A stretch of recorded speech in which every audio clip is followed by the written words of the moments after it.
Sa ngalan ng Ama, ng Anak at ng Espiritu Santo. Amen. Ang pagkapala ng ating Panginoong Hesukristo, ang pag-ibig ng Diyos Ama, at ang pakikipagkaisa ng Espiritu Santo, naway sumainyong lahat. At sumainyo rin. Mga kapatid, dalinang dumulog sa banal na hapag ng Panginoon. At upang tayo maging marapat makibahagi sa ating pagdiriwang, aminin natin ang ating mga kasalanan.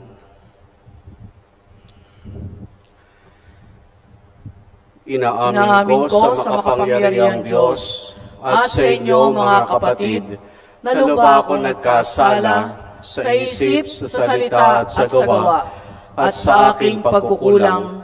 Kaya ay sinasamo ko sa mahal na Birheng Maria, sa lahat ng mga anghel at mga banal, at sa inyo mga kapatid na ako'y panalangin sa Panginoong ating Diyos. Kaawaan tayo na makapangyarihang Diyos, patawarin tayo sa ating mga kasalanan, at patnubayan tayo hanggang sa buhay na walang hanggan. Amen. Amen.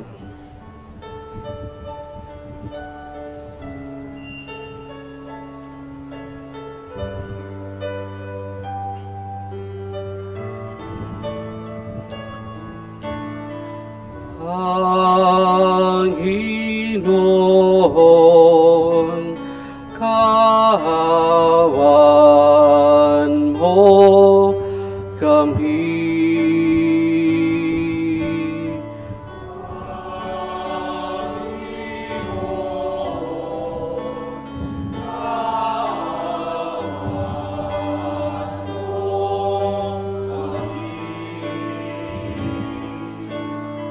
Kristo, kahawan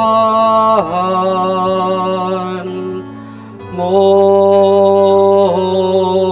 kami. Kristo,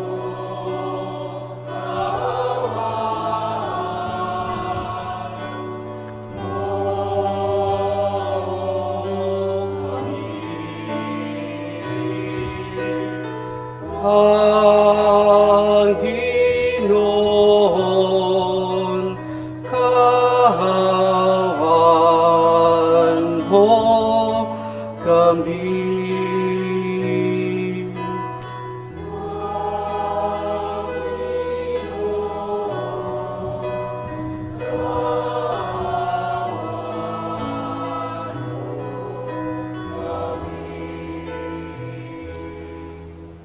Luwalhati sa Diyos sa kahitaasan.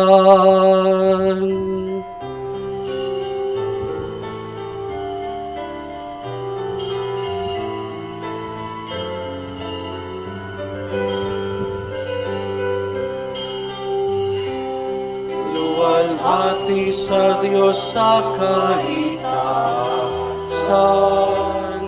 kaloob sa lupa, kapayapaan, pinupuri ka't ipinagdaranghat, sinasamba ka namin sa dakila mong kalwalhatihan.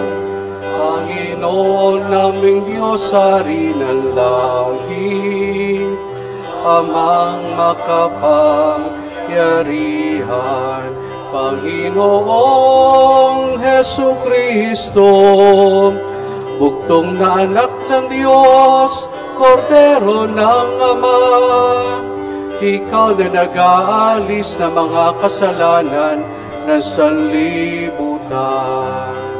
Tanggapin mo ang aming kahilingan, ikaw na naluklok sa kanan ng Ama.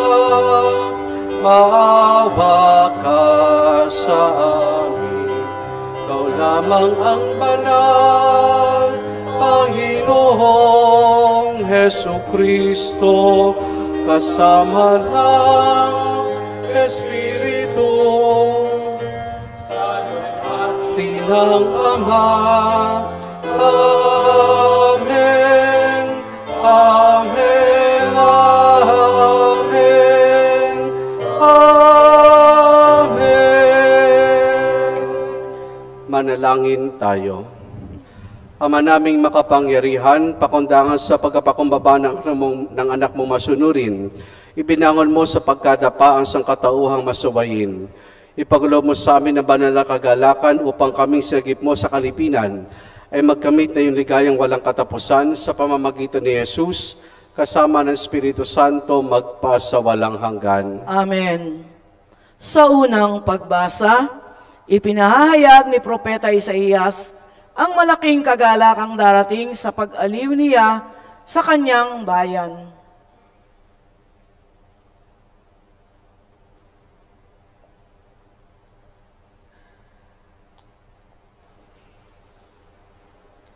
Ang salita ng Diyos mula sa aklat ni Propeta Isaías. Magalak ang lahat, magalak kayo dahil sa Jerusalem. Ang lahat sa inyo na may pagmamahal, wagas ang pagtingin. Kayo'y makigalak at makipagsaya, lahat kayong tumangis para sa Kanya. Tatamasahin ninyo ang kasaganaan niya tulad ng sanggol sa dibdib ng kanyang ina. Sabi pa ng Panginoon, padadalhan kita ng walang katapusang pag-unlad. Ang kayamanan ng ibang bansa ay dadaloy sa iyong tila agos ng ilog. Ang makakatulad mo'y sanggol na buong pagmamahal na inaaruga ng kanyang ina. Aaliwin kita sa Jerusalem tulad ng pag-aliw ng ina sa kanyang anak. Ika'y magagalak pag nakita mo ang lahat ng ito. Ikaw ay lalakas at lulusog. Sa gayon, malalaman mong akong Panginoon ang kumakalinga sa mga tumatalima sa akin. Ang salita ng Diyos. Salamat sa Diyos.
Sumigaw sa galak ang mga nilalang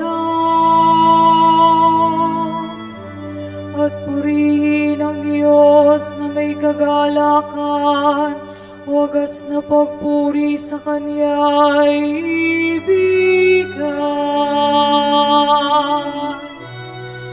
Itong sabihin sa Diyos na dakila,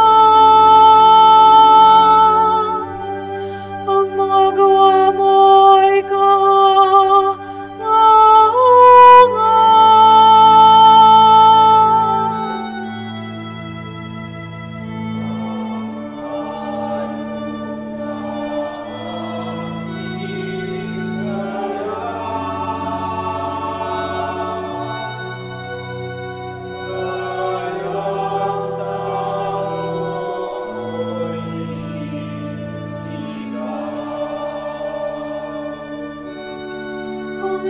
sa lupa ay kay sinasamba, awit ng papuri ang kinakanta.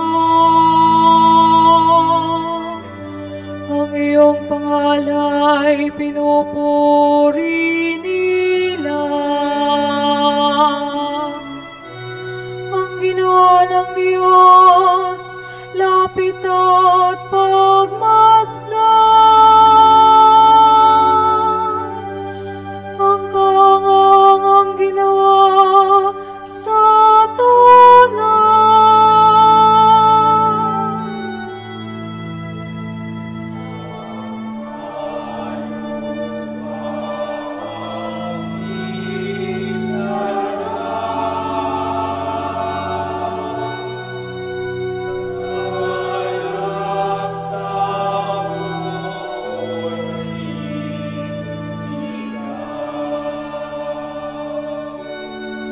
naging tuyong lupa kahit yaong tubig. At ang nuno natin ay doon tumawid. Kaya naman tayo'y nagalak ng labis. Siya'y nagaring may lakas ang bisig.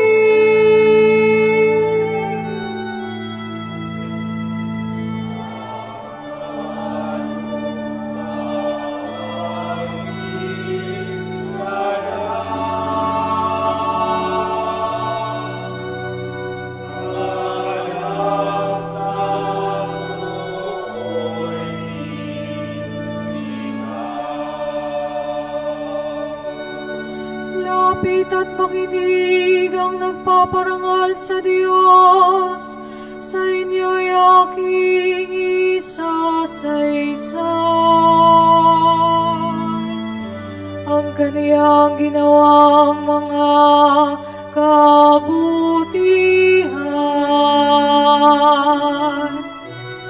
Purihin ang Diyos, siya'y papurihan, yamang ang daing ko'y kaniyang pinakinggan.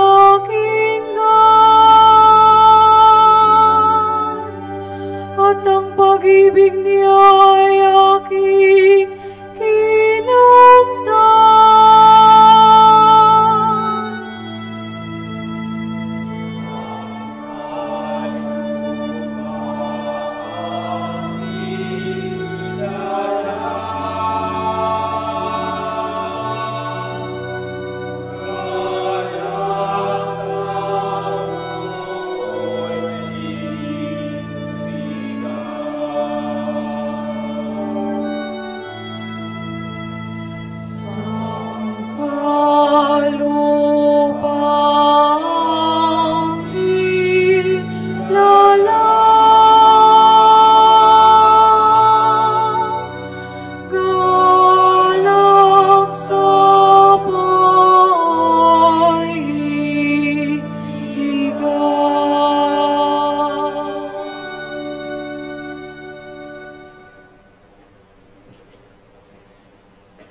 Sa ikalawang pagbasa, ipinagmamapuri ni Apostol San Pablo ang krus ni Jesus.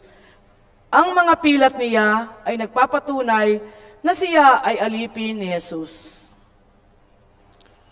Ang salita ng Diyos mula sa sulat ni Apostol San Pablo sa mga taga-Galasya. Mga kapatid, ang krus lamang ng ating Panginoong Hesukristo ang siya kong ipinagmamapuri.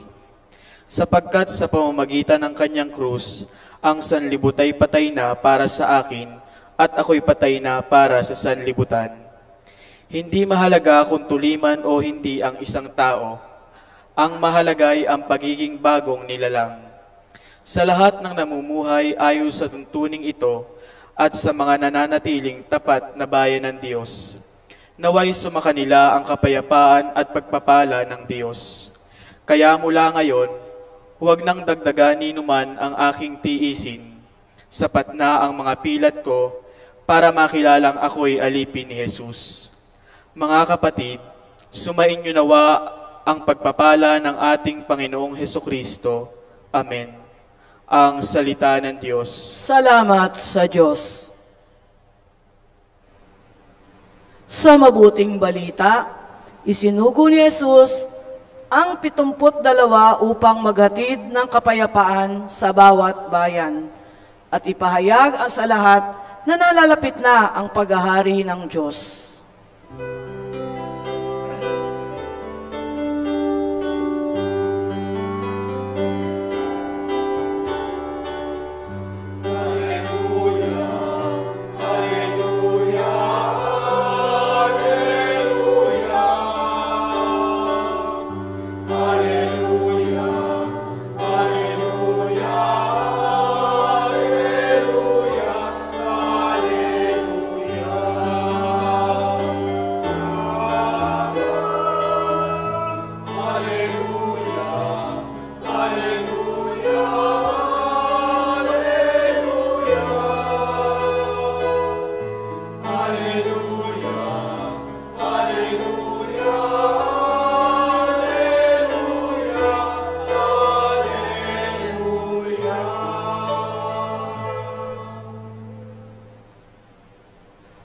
Sumainyo ang Panginoon. At sumainyo rin. Ang mabuting balita ng Panginoon ayon kay San Lucas. Papuri sa iyo, Panginoon.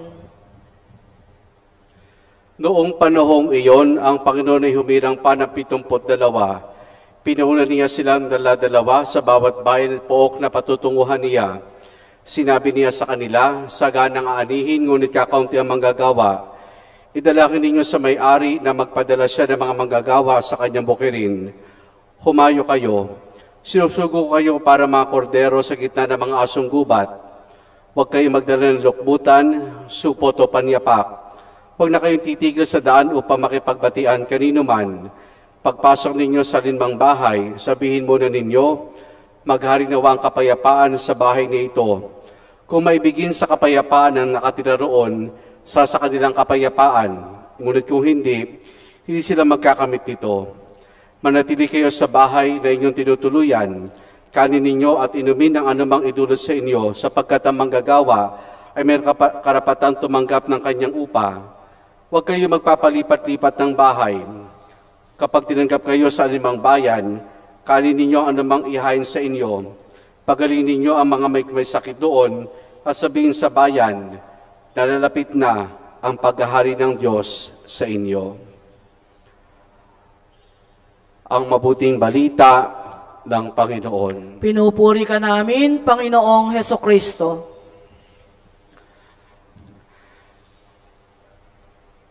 Paano po tayo nagkaroon ng kaalaman tungkol sa ating Panginoon? Paano kayo nagkaroon ng kaalaman tungkol sa Panginoon? Hindi ba sa pamamagitan ng ating magulang? Kundi man ho magulang, kung kayo po'y lumaki sa lolo at lola, ay ang mga lolo at lola natin. Kasi kahit sabihin natin na tayo'y nagsisimba nung bata, pero yung unang nagbigay sa atin ng kaalaman tungkol sa Panginoon, tungkol sa simbahan, ay ang ating mga magulang. Sapagkat nakikita na yung magulang na mahalagang gampanin nila na ituro ang pananampalataya, ipakilala ang Diyos sa kanilang mga anak. Ngayon, kung sila ang naging instrumento ng Diyos, hindi ba't maganda rin naman na tayo na nagkaroon ng kaalaman ay ibahagi rin ito sa iba. Ibahagi rin ito sa iba. Mga kapatid, ngayong ika-14 na linggo sa karaniwang panahon ay ating natunghayan sa Ebanghelyo na si Jesus humirang pa ng 72 na pinauna niyan dala-dalawa. At ano ang dahilan? Upang ihanda ang bayang kanyang patutunguhan at ipahayag ang tungkol sa mabuting balita. Bakit 72?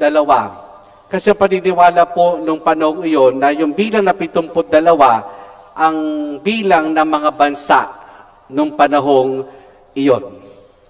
Kumbaga, para sa Panginoon, lahat ng bansa, lahat ng tao ay kinakailangang marating ng mga taong magpapahayag ng mabuting balita. At dito, ang habilin ng Panginoon ay huwag silang magdala ng kahit anuman. Nagiging practical lamang ang Panginoon. Bakit po? Dahil ang mode of transportation nila, yung paglalakbay nila, wala namang sasakyan, kundi kadalasan naglalakad lamang sila. At yung kayo maglalakad, mahalaga na dalhin mo lamang kung ano yung essential. Dalhin mo lamang kung ano yung essential. At para ating mga tao, bukod sa food, clothing, and shelter, ano pang essential sa ating buhay? Walang iba kundi ang Diyos. Walang iba kundi ang Diyos. At tinuturo rin dito na magtiwala tayo parati dahil ang Diyos ang humirang, ang Diyos ang tumawag, ang Diyos ang nagsugo, kung kaya't pangangalagaan niya ang bawat isa sa atin. Mga kapatid, by virtue of our baptism, lahat tayo ay sinusugo ng ating Panginoon. Kaya nga, sa bawat pagtatapos ng misa, ano sinasabi sa atin? humayo kayo upang ipahayag ang mabuting balita. Lahat tayo, by virtue of our baptism, ay may mahalagang gampanin na ipangaral ang mabuting balita. Pero siguro hindi lamang tungkol sa pangaral ito, kundi sa pamamaraan ng ating pamumuhay. Lahat tayo nakikibahagi sa gampaning ito. Halimbawa po, mapapasin ninyo ngayon, meron tayong dalawang chikiting. So, yung mga bago nating altar servers, nasa loob na ilang buwan ay patuloy na hinuhubog. Kanina po, ginanap yung kanilang last written exam. O, tingnan mo, may written exam pa ang mga altar servers. By next month po, ay itatalaga na ang mga iyan. Mahalaga na sa kanilang edad.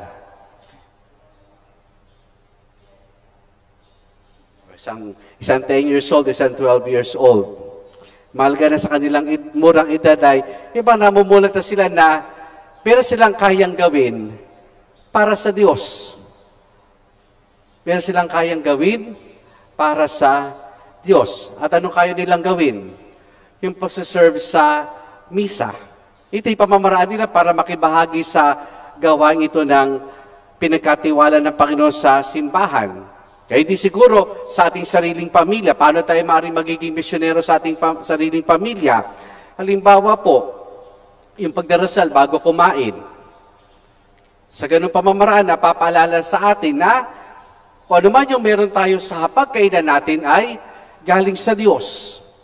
O dili kaya sa mga magulang po na naririto, alam ko po yung iba yung mga anak ay hindi nyo nakapiling dahil maaaring nagtatrabaho na sila o may sariling pamilya na. Minsan siguro, i-text nyo po sila. Ano po i-texting nyo?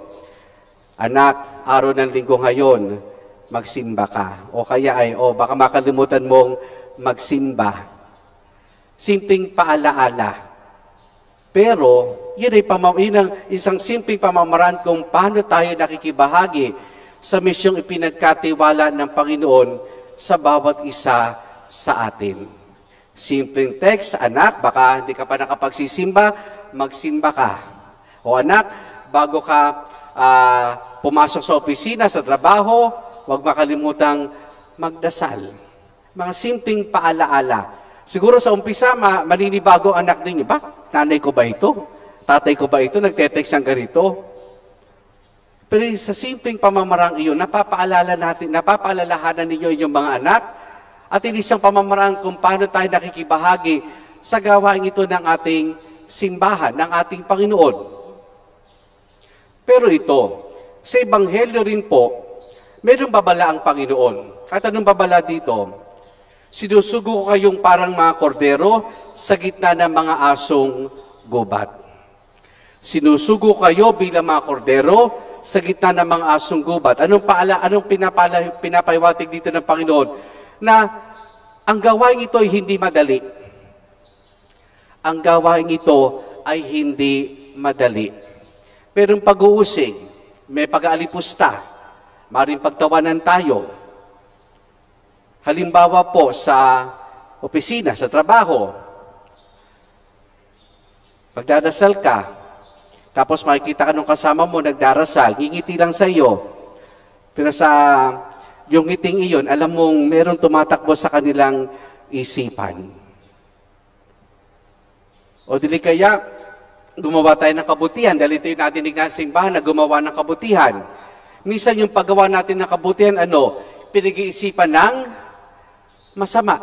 Ikaw na nga ang tumulong, ikaw na ang gumawa ng mabuti, pero pinag-iisipan ka pa ng masama. Kumbaga, para sa kanila, siguro meron itong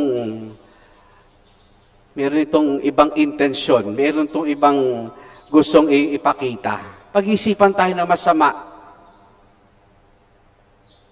Halimbawa, magkakabarkada kayo. Subukan yung pag-usapan tungkol sa buhay na may buhay. Very active tayo dyan. Subukan natin pag-usapan ang tungkol sa buhay ng artista. Excited tayo dyan. Pero subukan natin pag-usapan tungkol sa Panginoon. Ano kayo magiging reaksyon ng mga kasama natin? Baka sabihin, teka, meron yata akong gagawin. Teka, parang hindi yata magandang topic iyan. Hindi magiging madali.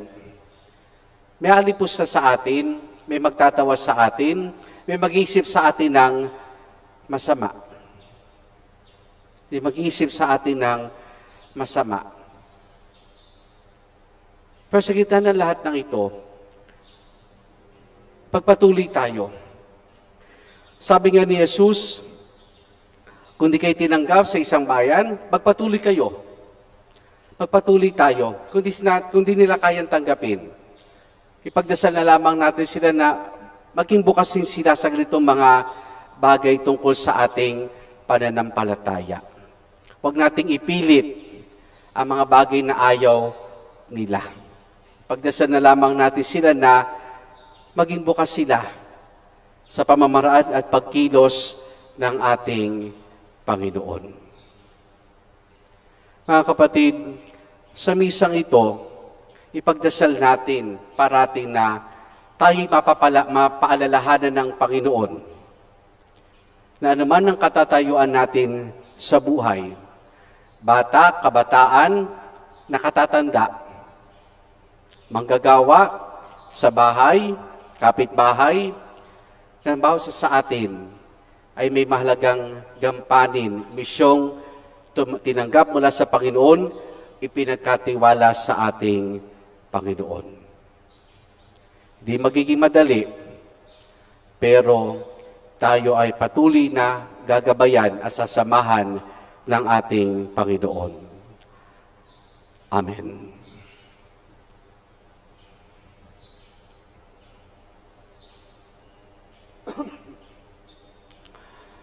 Ipahayag natin ang ating pananampalataya. Sumasampalataya ako sa isang Diyos, amang makapangyarihan sa lahat, na may gawa ng langit at lupa, ng lahat na nakikita at di nakikita. Sumasampalataya ako sa isang Panginoong Hesukristo, buktong na anak ng Diyos, sumilang sa Ama bago pa nagkapanahon. Diyos buhat sa Diyos, liwanag buhat sa liwanag. Diyos sa totoo, buhat sa Diyos sa totoo, sumilang at hindi ginawa. Kaysa ng Ama sa pagka-Diyos at sa pamamagitan niya ay ginawa ang lahat. Dahil sa ating pawang mga tao, dahil sa ating kaligtasan, siya'y nanawag mula sa kalangitan.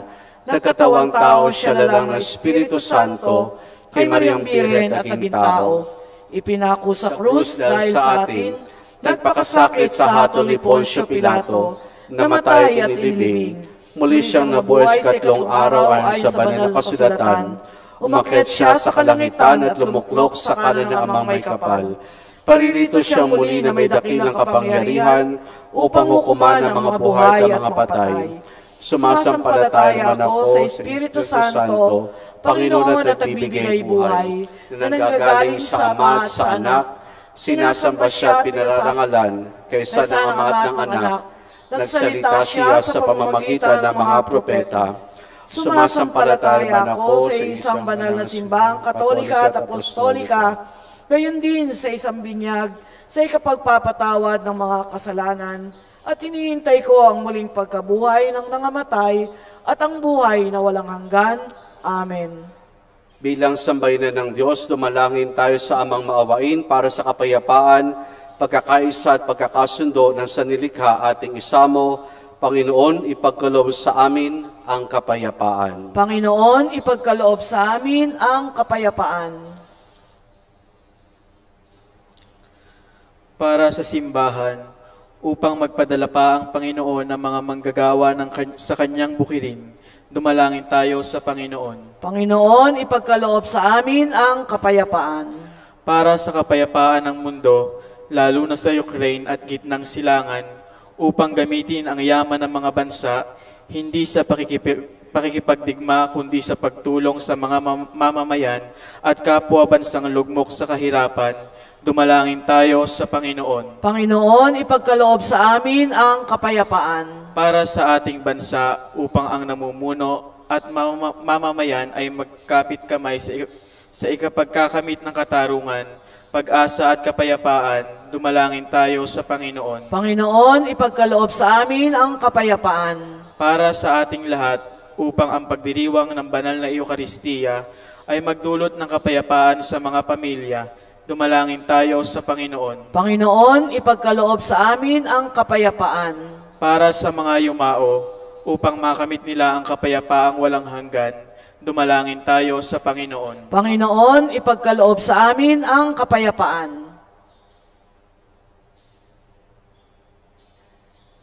Sama rin natin sa ating pananalangin sa misang itong pasasalamat na Marla na Cecil Aguilar, Ricardo Gutierrez, Jayan Louie, Jessin Liam, Jane Liu Calimon at Stephanie Flores.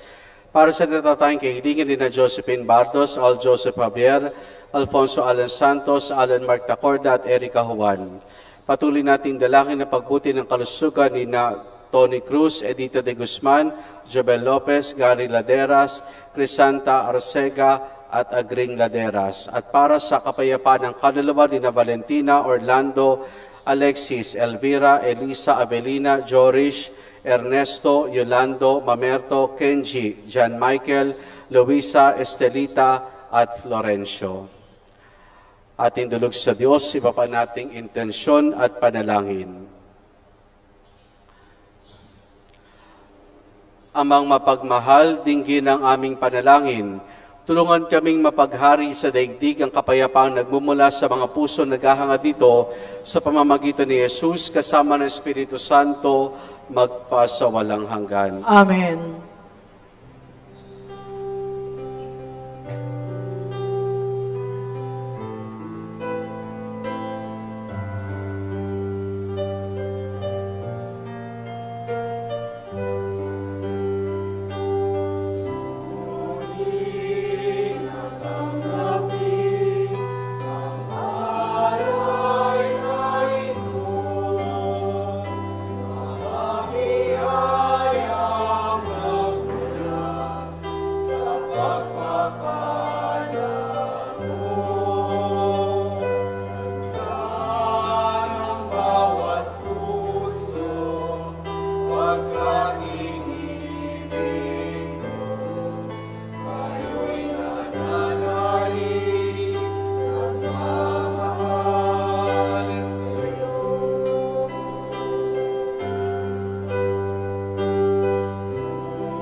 Sa pagpapala mo,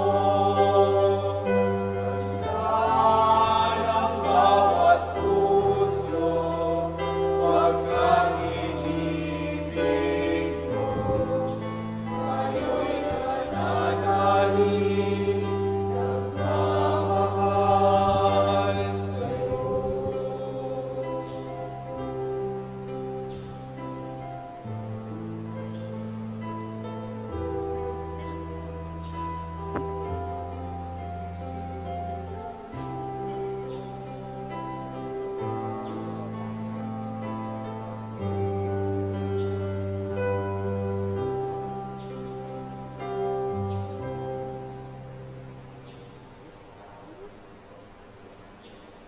Manalangin kayo mga kapatid upang ang paghahain natin ay kalugdan ng Diyos amang makapangyarihan. Tanggapin nawa ng Panginoon itong paghahain sa iyong mga kamay, sa kapurihan niya at karangalan, sa ating kapakinabangan at sa buong sambayanan niyang banal. Ama naming lumikha, ang paghahain namin sa iyong ngalan ay siya nawang sa aming dumalisay, upang ito'y maging pagganap sa araw-araw ng aming paglipat sa buhay sa kalangitan, sa pamamagitan ni Jesus, kasama ng Espiritu Santo, magpasawalang hanggan. Amen. Sumainyo ang Panginoon. At sumainyo rin. Taas sa Diyos sa inyong puso't diwa. Itinaas na namin sa Panginoon. Pasalamatan natin ang Panginoong ating Diyos. Marapat na siya ay pasalamatan. Ama naming makapangyarihan, tunay nga marapat na ikaw ay aming pasalamatan sa pamamagitan ni Jesus na aming Panginoon. Sa dakilang pagtubos siya sa amin ng kasalanan at kamatayang aming pasanin, ay binalikat na upang kami palayan at maitampok sa iyong liningning. Siya nagtanghal sa amin bilang liping hinirang para at haring lingkod sa iyong kamahalan. Mula sa kadiliman, kami yung tinawag upang makasapit sa iyong liwanag. bilang iyong angkang may tungkuling maglahad ng iyong dakilang pag-ibig sa lahat. Kaya kaysa ng mga anghel, nagsisiawit ng papurisan ng walang humpay sa kalangitan, kami nagbubunyi sa iyong kadakilaan.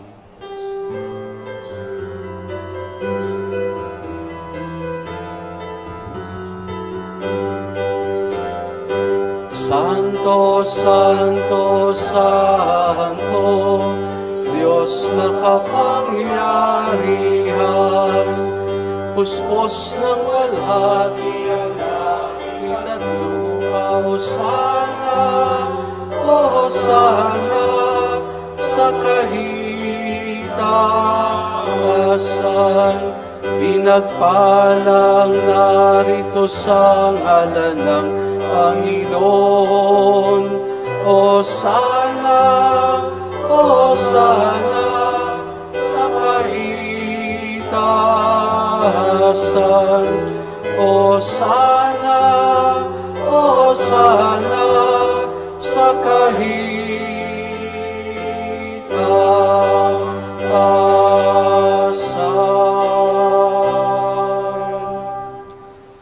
Ama naming banal, ikaw ang bukal ng tanang kabanalan. Kaya't sa pamamagitan ng iyong Espiritu, gawin mong banal ang mga kaloob na ito upang para sa amin, maging katawan at dugo ng aming Panginoong Hesukristo. Bago niya pinagtiis ang kusang loob na maging handog, hinawakan niya ang tinapay, pinasalamatan kaniya, pinaghati-hati na yon. Iniabot sa kanya mga alagad at sinabi, tanggapin ninyong lahat ito at kanin itong aking katawan na ihahandog para sa inyo.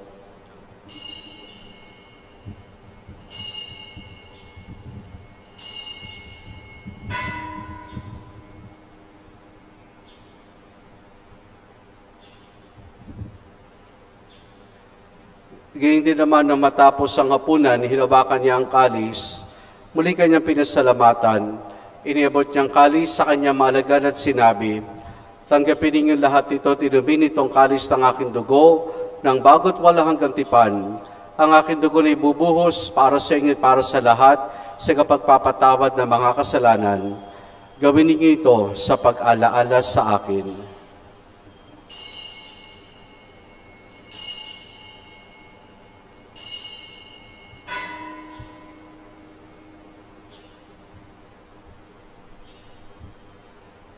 Ang misteryo ng ating pananampalataya.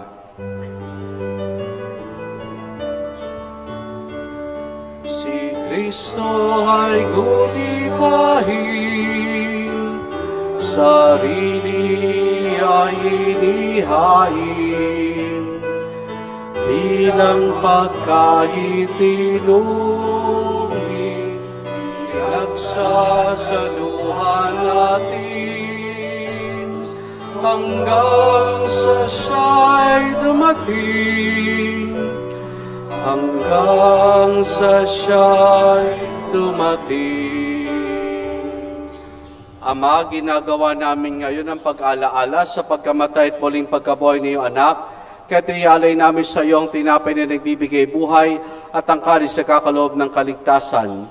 Kami nagpapasalamat dahil kami minarapat at tumayo sa harap mo para maglingkod sa iyo. Isinasamo namin kaming magsasalo-salo sa katawan at dugo ni Kristo ay mabuklod sa pagkakaisa sa pamamagitan ng Espiritu Santo. Ama, lingapin mo ang simbahan laganap sa buong daigdig, puspusin mo kami sa pag-ibig kaysa ni Leon na aming Papa at ideni sa aming obispo at ng tanang kaparian. Alalahanin mo rin mga kapatid naming nahimlay na may pag-asang sila'y muling mabubuhay, gayon din ang lahat ng mga pumanaw at mga kaluluwa sa purgatorio. Kaawan mo siya at patuloyin sa iyong kaliwanagan. Kaawan mo at pagindapati kaming lahat na makasalo sa iyong buhay na walang wakas. Kaisa ng mahal na Birheng Maria na Ina ng Diyos, si San Jose ang kanyang kabiyak ng puso, kaisa ng mga apostol, ni San Juan Bautista at ang lahat ng mga banal, hanamoy dito sa daigdig ng kalugod-lugod sa iyo. May pagdiwanawa namin ang pagpupuri sa kararangal mo sa pamamagitan ng iyong anak, na aming Panginoong Hesukristo. Sa pamamagitan ni Kristo, kasama niya at sa Kanya, ang lahat ng parangal papuri ay sa iyo, Diyos amang makapangyarihan, kasama ng Espiritu Santo, magpasawalang hanggan.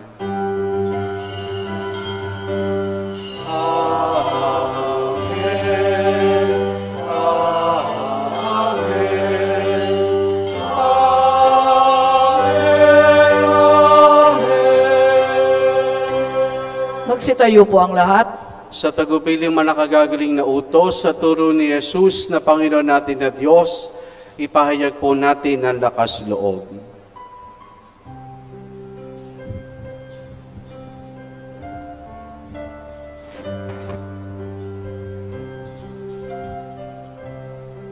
Ama namin, sumasalangit ka, sambahin ang ngalan mo,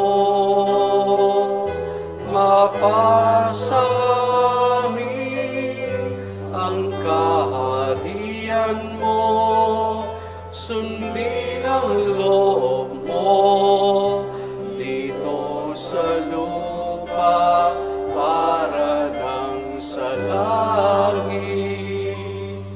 Bigyan mo kami ngayon ng amin kakanin sa araw-araw at patawarin mo kami sa aming mga sala para ng pagpapatawad namin sa nagkakasala sa amin, at huwag mo kaming ipahintulot sa tukso, at iadya mo kami sa lahat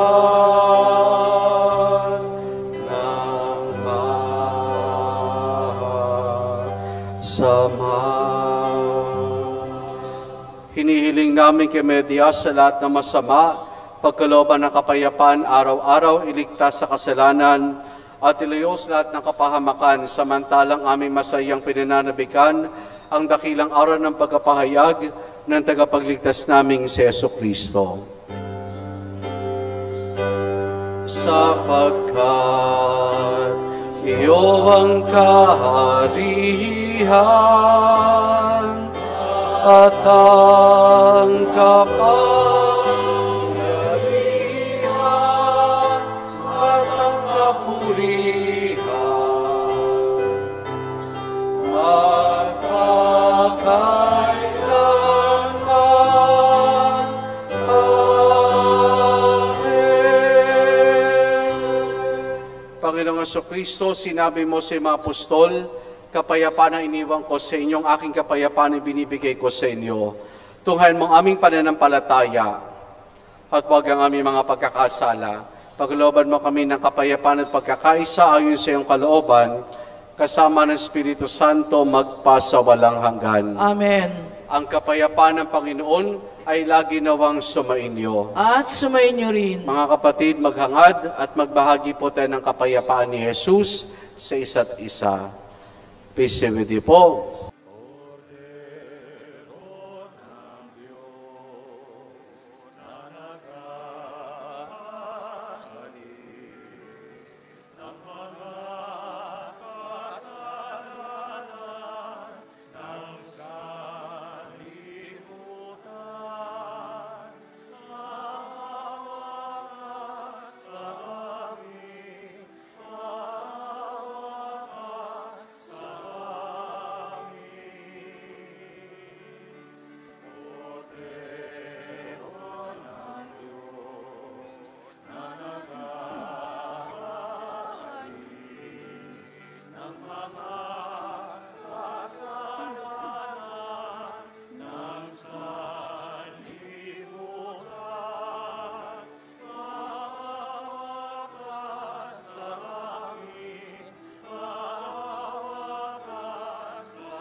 Narito si Jesus, ang kordero ng Diyos. Siya nagali sa mga kasalanan ng sanlibutan. Mapalad ang mga inaaniyahan niya makiisa sa kanyang banal na piging. Panginoon, hindi ako karapat-dapat na magpatuloy sa iyo, ngunit sa isang salita mo lamang ay gagaling na ako.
Manalangin tayo.